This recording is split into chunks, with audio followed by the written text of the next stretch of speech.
Hey guys, Professor Bill of Comic Book University and Star Wars Annual issue number 4. It feels like really 4 years or so since we've had the Star Wars license at Disney. That's wow. Feels like maybe 2, 3. I don't know. I guess it makes sense. Anyway, I really started getting into it with Vader Down. That's when I really got into it. Anyway, this is a cool story. We got Luke Skywalker, Darth Vader, and Santa Staros all meeting on 3 different points, multiple avenues. They're meeting. Santa was hired by by 2 different factions. One, the Empire. 2, some other random group to get these ancient artifacts from the past. There were supposed to be 2 lightsabers from an ancient evil Jedi, and he was so evil. I should say Sith, whatever. Anyway, he was a Dark Force user.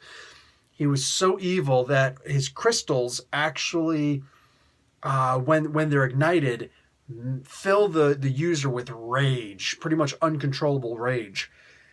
And there was actually 2 of them, but she sells one to one group and one to the Empire. And it's like, dude, they both got kind of scammed because they paid for both. Vader does his typical, well, you screwed up, so I'm going to kill you. To the guy who was the Imperial officer who was supposed to do the purchase. The other guys just get themselves killed. It's actually pretty cool because you get to see it in the previews, because he lights up his the lightsaber to go after and kill her, but once he lights it up, he starts killing his friends instead. That's pretty wicked. Now Luke is here in here also. There's a gambling facility run by the Empire, but one of the guys in charge of it is actually a rebel sympathizer. So he just skims. Everybody skims, right? Everybody skims in the casinos. So he's just skimming a little off the top of this extremely well-to-do facility, and it's enough to finance 12 X-wings. That is tremendous for the rebels. You know what I'm saying? So Luke goes and picks it up, and he's like, "All right, cool." But he comes across one of the lightsabers.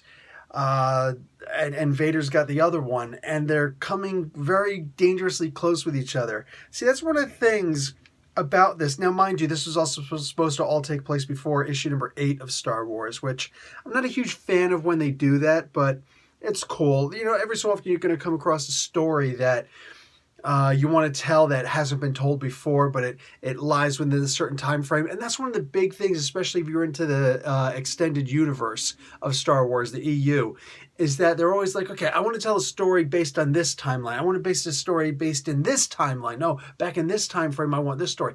That's what they've always done. And I've enjoyed it. I've had absolutely no issues with them jumping around the storylines like that.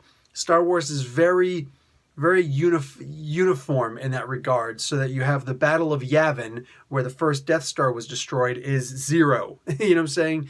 And then there's before the Battle of Yavin, after the Battle of Yavin. So I have no problem with them jumping around like this, even in the regular comic books. What do you call it? I have mentioned before that, first off, Cullen Bunn is writing this whole story, which is awesome. And there are a bunch of different artists on here. Look, all the artists were good. And I'm going to name Ario Anindito was one of them. You can actually check out the interview I did with Ario back not too long after I first started the comic book YouTube channel. Roland Boschi and Mark Lemming. All 3 of these artists, all fantastic. Jordan Boyd and Andrea Mosa for the colors. All good stuff. I don't know. I enjoyed the comic book. Giving props where props are due. The cover looks a little bit, I don't know, cartoonish. You know what I'm saying? I'm not disappointed in that at all. It is what it is. And I wouldn't have minded if the inside comic actually looked like that also, but it doesn't. The inside actually looks really good. I mean, it looks like something more of the modern take on the Star Wars. And I always loved Luke's yellow jacket.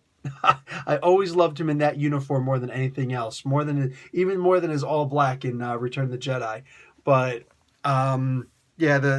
every single thing you can imagine about this comic book, it's all good. It's all good. So definitely go out, pick up this comic book. It's a good story. There's also a bit of pod racing in there where is Vader a little bit jealous of Luke at this point? I'm not entirely sure, but something is done to mess with somebody. I'm just saying it's a little bit messed up. But everybody kind of gets what they're looking for in some regard or another. Nobody gets everything that they were looking for.